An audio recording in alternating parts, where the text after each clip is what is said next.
জবা গাছে যখন গাছ ভরে ফুল আসে, বাগানি হিসেবে নিজে গর্বিত হতে হতে মনে হয়, কে বলে হবে না, ভালো ফুল হবে গাছে, পাবো বছরের পর বছর। কিন্তু পরে যখন গাছ কুঁড়ি শূন্য হয়ে যায়, জানতে ইচ্ছা করে এই দুদিন আগেও ছিল গাছ ভরে, আজ দেখি সব গেছে ঝরে। বলুন তো মুখার্জি গার্ডেন হয় সে কেমন করে? গাছে কুঁড়ি আসা থেকে শুরু করে গাছ ভরে ফুল না আসা পর্যন্ত আমরা বিভিন্ন রকম পিজিআর, মাইক্রোনিউট্রিয়েন্ট, এনপিকে, তরল সার কখনো মাটিতে প্রয়োগ করি, কখনো গাছে স্প্রে করি। তা সত্ত্বেও গাছের কুঁড়ি ঝরে যায়, ফুল কমে যায়, ফুল ফোটে না ভালো করে।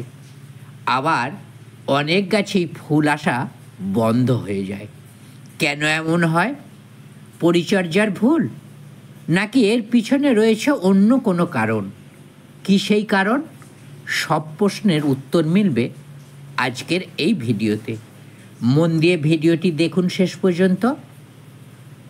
নমস্কার বন্ধুরা, মুখার্জি গার্ডেন্সে আপনাদের সকলকেই স্বাগত জানাই। জবা গাছে ফুল না আসা, কুঁড়ি ঝরে যাওয়া, ফুল কমে যাওয়া, গাছের পাতা হলুদ হওয়া, ট্রপিক্যাল জবা গাছ মারা যাওয়ার পিছনে একাধিক কারণ থাকে।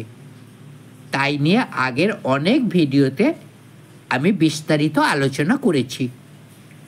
গাছে যখন ফুল আসে না, তখন বেশি বেশি খাবার, পিজিআর, হরমোন সঙ্গে বিভিন্ন উপাদান দিয়ে চলেছি। আজ এটা তো কালকে অন্যটা, আর শেষে দেখা যায় শূন্য, 100% ফেলিওর। তাই আপনাদের বলবো, কোন খাবার দিচ্ছেন, তাতে কি পুষ্টিগুণ আছে, কত পার্সেন্টেজ আছে, গাছের প্রয়োজন কতটা, ভালো বাগানি হয়ে উঠতে গেলে কেন গাছে ফুল আসে না, কুঁড়ি ঝরে যায়, গাছ মারা যায়, তা জানতে হবে আপনাদের। এর পিছনে থাকে কিছু সায়েন্টিফিক কারণ, তা জানতে হবে। প্রিম্যাচিওর গাছ, ওয়েদার চেঞ্জ, ফুল আসার সময়, মাটিতে পুষ্টিকর খাবারের অভাব, মাটিতে ময়েশ্চার মেনটেন করা, পোকামাকড়, ফাঙ্গাসের আক্রমণ যেমন গাছের ফুল না আসার কারণ হয়ে ওঠে, তেমনি আরও দুটি বড় কারণ আছে। এই দুটি কারণ যেমন জানবো আজকে, তার সঙ্গে জানবো আগস্ট মাসে জবা গাছগুলিতে কেমনভাবে খাবার সঙ্গে পরিচর্যা করলে গাছগুলি সমস্ত দিক দিয়ে সুন্দর হবে এবং ফুল পাবো আগামী দিনে।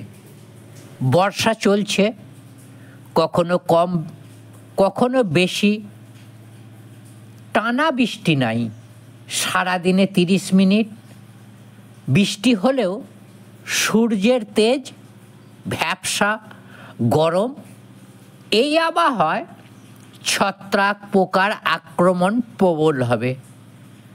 তাই প্রথমে ছত্রাক জীবাণুমুক্ত করতে আমাদের গাছগুলিকে হবে। সব থেকে ভালো H2O2 প্রথমে গাছে এবং টবে স্প্রে করে দিতে হবে। সঙ্গে ছাদ বাগানের বাকি যে সমস্ত গাছ আছে সেগুলোতেও স্প্রে করে দিতে হবে। 1 ঘন্টা বাদে তারপরে একটি ছত্রাকনাশক, শার্প ফাঙ্গিসাইড 1 লিটার জলে 3 থেকে 4 গ্রাম গুলে সূর্যের আলোতে স্প্রে করতে হবে। বিকালের দিকে নয়, খুব সকালেও নয়, সূর্যের আলোয় স্প্রেটা করুন। এটি 2 বার স্প্রে করবেন 15 দিন ছাড়া। ঠিক যেদিন আপনি ছত্রাকনাশক দিলেন তার 4 দিন বাদ একটি কীটনাশক আপনাকে গাছে স্প্রে করতে হবে। কোন কীটনাশক দেবেন? অন্তবাহী যে কোনো একটি কীটনাশক দিন। এমন কীটনাশক দেবেন যাতে সমস্ত পোকা আমাদের গাছে মারা যায়। যা দিলে গাছের বাইরের পোকা এবং ভিতরের পোকা মরবে এবং 15 থেকে 20 দিন গাছের পোকামাকড়ের কোনো ক্ষতি করতে পারবে না। এই কীটনাশক গাছে স্প্রে করলে পাতার মধ্য দিয়ে শিকড় পর্যন্ত পৌঁছে যায়। গাছে বিষটা স্প্রে করে 15-20 দিন। গাছের পাতা ফুল খেলেই মারা যাবে। তবে আগস্ট মাসে আপনি 15 দিন ছাড়া 2 বার দিন এই কীটনাশকটি। পোকা নাই, পোকা হবে না, রিস্ক নেবার দরকার নাই। তাহলে গাছের রোগ এবং পোকামাকড় মুক্ত থাকলো আমাদের গাছ। এবার দিতে হবে খাবার, বাড়াতে হবে গাছের এনার্জি। গাছের সার্বিক বৃদ্ধির জন্য 17টি খাবার লাগে। তার মধ্যে 3টি খাবার কার্বন, হাইড্রোজেন, অক্সিজেন প্রকৃতি থেকে পেয়ে থাকে গাছ। 14টি খাবার আমাদের দিতে হবে। কম বেশি লাগে, সবটা সমান নয়। জানতে হবে এটা কতটা দেবো আমরা এনপিকে 15-15-15 1 চামচ 5 গ্রাম মতো, 1 চামচ অনুখাদ্য, বোরন 2 গ্রাম, ম্যাগনেসিয়াম সালফেট 5 গ্রাম, বাদাম বা সর্ষের খোল 20 গ্রাম, চা পাতা 1 চামচ, নিম খোল হলে সব থেকে ভালো। এগুলি মিশিয়ে টবের মধ্যে দিয়ে দিন। মাটি ভিজে আছে, জল দেবার প্রয়োজন নাই। এই খাদ্যটি মাসে 2 বার দিন। আগস্ট মাসে 10 থেকে 12 ইঞ্চি টবের জন্য। গাছ বড় হলে, টব বড় হলে বা ছোট হলে খাবার কম বেশি করে আপনাকে দিতে হবে। এর বাইরে টবের মাটিতে আর কোনো খাবার আমাদের দেয়া লাগে না। বেশি খাবার দিলে টবের মাটিতে মাটির উর্বরতা হারিয়ে যায়, পিএইচ লেভেল খারাপ হয়।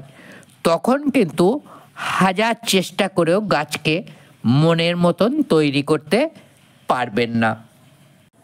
এই সময় বুঝে গাছ দেখে বৃদ্ধি কম থাকলে গাছের মিরাকুলান পিজিআরটি গাছে স্প্রে করুন। আগস্ট মাসে 1 বার, বারবার দেবেন না। যদি দেখেন গাছের বৃদ্ধি ঠিক আছে, ঝোপালো আছে গাছ, ফুল আসছে না, তখন আপনি বুস্টার 2 পিজিআরটি স্প্রে করুন। 2টি পিজিআর কখনোই গাছে স্প্রে করবেন না। যে কোনো একটি পিজিআর আপনাকে বাগানের গাছ দেখে বুঝে দিতে হবে। এই পরিচর্যায় গাছগুলি সুন্দর হয়ে ওঠে, ফুল গাছে পাওয়া যায়, কুঁড়ি ঝরা, ফুল না আসার কোনো অসুবিধা হয় না আর হবে না কোনো দিন। জবা গাছে ফুল না আসা, গাছ মরে যাওয়ার বিশেষ কারণ হলো গাছে অতিরিক্ত খাবার প্রয়োগ, মাটির পিএইচ লেভেল খারাপ হয়ে যাওয়া, মাটির উর্বরতা হারিয়ে গেলে গাছটি তার প্রয়োজন মতো সমস্ত পুষ্টি গ্রহণ করতে না পারা। সব গাছে সব ওয়েদারে ফুল আসে না। কিছু জবা গাছ রয়েছে 15 থেকে 20 ডিগ্রি তাপমাত্রায় গাছটি ভালো হয় এবং ফুল দেয়। কিছু জবা গাছ 25 থেকে 30 ডিগ্রি তাপমাত্রায় ভালো গাছ এবং ফুল দেয়। তাই জানতে হবে কোন ধরনের গাছ আমার বাগানে আছে। আর এটা না জেনে ফুল আসছে না বলে গাছে খাবার দিতে থাকলে সেই গাছটি একদিন মারা যাবে। আরেকটি বড় কারণ ফুল কম আসার, গাছ যদি বড় হয় 4-5 বছরের কি তারও বেশি ছোট্ট 10-12 ইঞ্চি টবে গাছটি থাকলে সেই গাছটির গাছ ভর্তি ফুল পাবেন না, কুঁড়ি আসবে, ঝরে যাবে। কারণ সেই গাছটির যতটা ফুল ফোটানোর জন্য এনার্জি দরকার গাছটি তা পায় না। ওই ছোট্ট টবের মধ্যে শিকড়গুলি খাবারের সন্ধানে ঘুরে বেড়ায়, শিকড়গুলি মোটা হয়ে যায়, নতুন শিকড় ছাড়ার জায়গা পায় না, খাদ্যপুষ্টি প্রয়োজনের তুলনায় কম আহার করে, তাই কুঁড়ি ঝরে যায়, ফুল কম আসে, একদিন ফুল দেয়া বন্ধ হয়ে যায় সেই জবা গাছটির। আর পুষ্টি না পেলে যেমন কুঁড়ি ঝরবে, ফুল ফুটবে না, তেমনি গাছের বিভিন্ন রোগ আক্রান্ত হবে। সেই সময় যত চেষ্টাই করুন গাছ বাঁচাতে পারবেন না। ওই সমস্ত গাছগুলিকে বড় পাত্রে বসানোর ব্যবস্থা করুন। বর্ষায় টবে জল জমতে দেবেন না।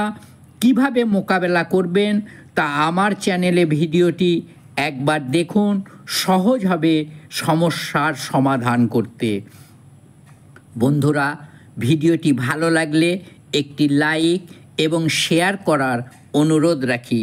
যে বন্ধুরা আমার চ্যানেলে আজকে প্রথম এসেছেন, এই রকম আরও নতুন নতুন ভিডিও পেতে চাইলে, সুন্দর বাগান করতে চাইলে চ্যানেলটি সাবস্ক্রাইব করে রাখুন। সকলে ভালো থাকুন, সুন্দর বাগান তৈরি করুন। নমস্কার।